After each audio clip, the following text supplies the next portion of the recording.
السلام علیکم ورحمۃ اللہ وبرکاتہ۔ الحمد للہ رب العالمین والصلاة والسلام علی رسولہ الکریم وعلی آلہ وصحبہ اجمعین، اما بعد۔ عن ام سلمۃ رضی اللہ عنہا انہا ذکرت قراءۃ رسول اللہ صلی اللہ علیہ وسلم قالت یقطع رسول اللہ صلی اللہ علیہ وسلم قراءتہ آیتاً آیتاً۔ الحدیث رواہ ابو داود فی سننہ فی کتاب الحروف والقراءات۔ معزز سامعین کرام، جیسا کہ کل کے درس میں ہم نے آپ کے سامنے یہ بات واضح کی تھی کہ نماز میں سورہ فاتحہ پڑھنے کے بعد کوئی سورہ پڑھنی ہے یا کوئی آیت پڑھنا ہے، تو یہ جو سورہ پڑھنا یا آیت پڑھنا اس کو کہتے ہیں تلاوت، اور قرآن کریم کی تلاوت اپنے آپ میں ایک عبادت ہے، جیسا کہ نبی صلی اللہ علیہ وسلم کی حدیث سے یہ بات ثابت ہے کہ ایک آدمی اگر قرآن کریم کی تلاوت کرتا ہے تو صرف قرآن کریم کی تلاوت کرنے سے ہر حرف پہ اس کو 10 نیکی ملتی ہے۔ اگر اس کا معنی اور مفہوم سمجھ کے نہ بھی پڑھے، صرف قرآن کریم کی تلاوت کرے تو ہر حرف پہ 10 نیکیاں ملتی ہیں۔ تو قرآن کریم کی تلاوت عبادت ہے، اور قرآن کریم کی تلاوت کرنے کا طریقہ بھی پیارے رسول صلی اللہ علیہ وسلم سے بالکل ثابت ہے، جیسا کہ ابھی ہم نے آپ کے سامنے حدیث پیش کی ہے۔ سنن ابی داؤد کتاب الحروف والقراءات حدیث نمبر 4001 ام المومنین ام سلمہ رضی اللہ عنہا روایت کرتی ہیں۔ وہ کہتی ہیں کہ پیارے رسول صلی اللہ علیہ وسلم جب قراءت فرماتے تھے کانا یقطع قراءتہ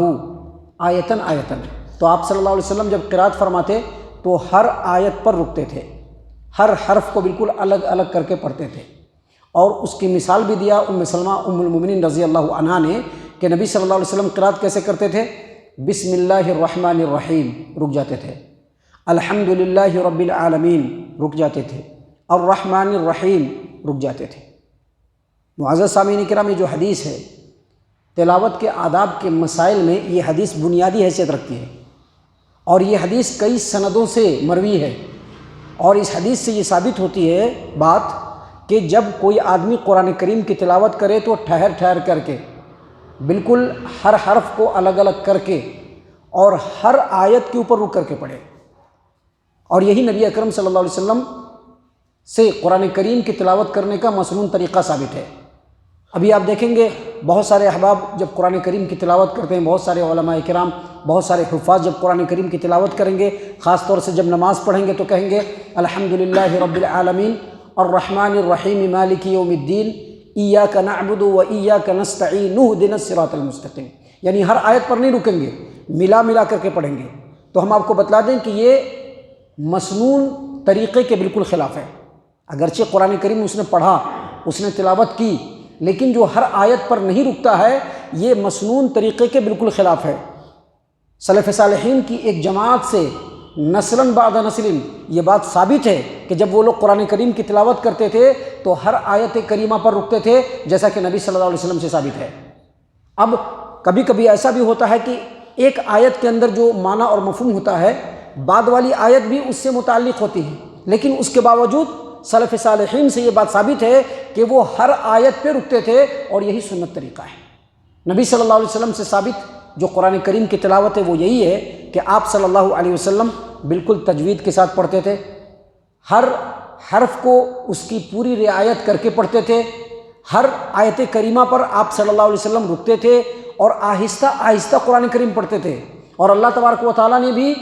نبی اکرم صلی اللہ علیہ وسلم کو یہی حکم دیا ہے۔ آپ سورہ مزمل اٹھائیے، اللہ تبارک و تعالیٰ نے پیارے رسول صلی اللہ علیہ وسلم کو مخاطب کرتے ہوئے کہا وَرَتِّلِ الْقُرْآنَ تَرْتِيلًا، آپ قرآن کریم کو رک کر کے پڑھیں، ٹھہر کر کے پڑھیں، ترتیل کے ساتھ پڑھیں۔ آپ صلی اللہ علیہ وسلم کی حدیث ہے، آپ صلی اللہ علیہ وسلم نے فرمایا کہ ایک بندہ جب نماز میں کھڑا ہوتا ہے تو اللہ تبارک و تعالیٰ سے وہ سرگوشی کرتا ہے، یعنی دھیرے دھیرے بات کرتا ہے۔ لہٰذا اس آدمی کو چاہیے کہ وہ کیسے تلاوت کرے کہ اللہ تبارک و تعالیٰ سے اچھے انداز میں سرگوشی ہو سکے۔ قرآن کریم کی جب تلاوت ہم کریں گے، چاہے نماز میں کریں چاہے نماز کے علاوہ کریں، خوب اچھے انداز میں ہر حرف کو الگ الگ کر کے ہر آیت کریمہ پر رک رک کر کے پڑھیں، ایک ہی بار میں ایک دم تیزی سے پڑھنا یا بالکل کئی آیتوں کے اوپر اسٹاپ نہیں کرنا، حافظ ریل کی طرح سے تلاوت کرنا، یہ مسنون طریقہ نہیں ہے، رک رک کر کے پڑھنا چاہیے۔ آپ صلی اللہ علیہ وسلم نے ایک حدیث میں حافظ قرآن جو لوگ ہوتے ہیں ان کے بارے میں فرمایا کہ جب قیامت کا دن ہوگا اللہ تبارک و تعالیٰ حافظ قرآن کو کہیں گے، کیا کہیں گے؟ اقرأ ورتقِ، تو قرآن کریم کی تلاوت کر اور آگے بڑھ، یعنی جنت میں جو تم کو منزل حاصل کرنی ہے، جنت میں جو اعلیٰ مقام پہ جانا ہے، پڑھتا جا اور چڑھتا جا۔ اقرأ ورتقِ کا مطلب ہے پڑھتا جا چڑھتا جا۔ اور پھر اللہ کے رسول صلی اللہ علیہ وسلم نے فرمایا کہ حافظ قرآن کو کہا جائے گا وَرَتِّلْ كَمَا كُنْتَ تُرَتِّلُ فِي الدُّنْيَا، جیسا تو دنیا میں رک رک کر کے پڑھتا تھا نا، بالکل ویسے ہی تو اب یہاں پر بھی رک رک کر کے پڑھ، ٹھہر ٹھہر کر کے پڑھ، آہستہ آہستہ پڑھ۔ اور تیری منزل کب ہوگی؟ جب تو قرآن کریم کو ختم کرے گا۔ تو کیا سمجھ میں آیا؟ قرآن کریم کی جب تلاوت کریں گے بالکل اطمینان و سکون کے ساتھ،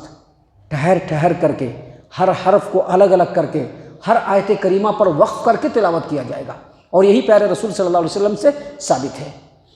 معزز سامعین کرام، تلاوت کرنے کا مسنون طریقہ مختصر انداز میں ہم نے آپ کے سامنے رکھا ہے۔ انشاءاللہ اس کے بعد جو ہم اس سلسلے میں درس پیش کریں گے اس میں بتلائیں گے کہ کس نماز میں کون سی سورت کو ہم کو پڑھنا چاہیے۔ اللہ تعالیٰ سے دعا ہے کہ اللہ تعالیٰ ہم تمام کو ان تمام باتوں کے اوپر خوب غور و فکر اور تدبر کرنے کی توفیق عنایت فرمائے۔